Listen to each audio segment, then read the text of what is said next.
a relationship with me, who spent time with me, who helped me, who did all these things for me. Man, I know you. Welcome to the kingdom. But I say, what about the needy? Where do they fit into the story? Who are they really?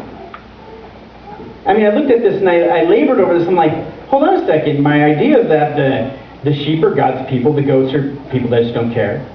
And then there's this needy group. Like, exactly who are they? I don't know. Could it be that the needy are all of us? And maybe one day God will look at the world and say, what did you do to my people? It's possible.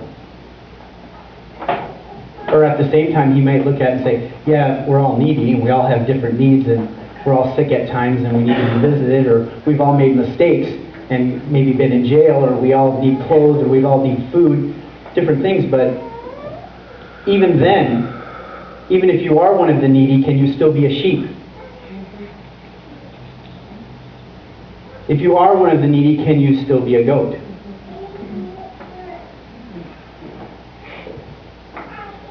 Someone called me this last week, having a tough time.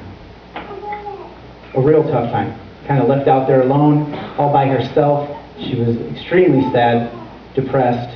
And I shared with her a story about a gentleman who had got lost in one of those blizzards in Colorado and tried to find safety and that kind of stuff, but got lost and just sat down, prepared to die, freeze and die. And as he looked through the snow, he saw someone off in the distance, and he went, crawled over there, warmed this person up, kept them alive. And they were rescued. True story. They were rescued. And just because we're needy doesn't mean we can't reach out to other people. Because sometimes by helping others, we help ourselves. That makes sense?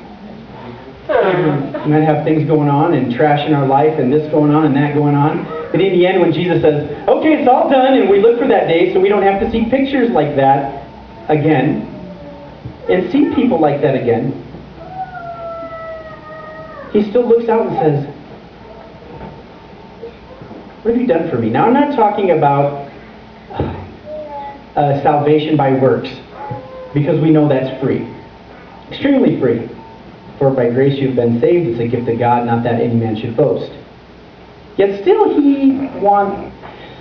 it's not cheap grace, it does something. So, go to the next one. The last three teachings of Christ looked at this. He had parable of 10 virgins, which essentially was keep a spiritual connection until he comes. Because he's coming back. I remember I worked with these teenagers for years, and whenever this subject came up, they're like, I don't want him to come back. I want to get married, I want to have kids, I want to live life, I want to travel, I want to do all these things. I don't want him to come back. I'm like, I'm an island. So he's coming back. And he says there's going to be a delay, and why there's a delay, keep a spiritual connection until he comes. Keep filled. Keep that connection. The parable of the talents. Use all of what God has given you until he comes. Use everything that he's given you. And they call this the judgment. I don't know if I'd call it the judgment. I call it the parable of the reward, because everyone gets a reward in the end. And what is that? Help him. Get with him. Anyone here wanting to maybe get closer to God and know him a little bit more? Have a closer relationship with him? Let me tell you something. This is one of the best ways, is to help him. To reach out to him in tangible ways.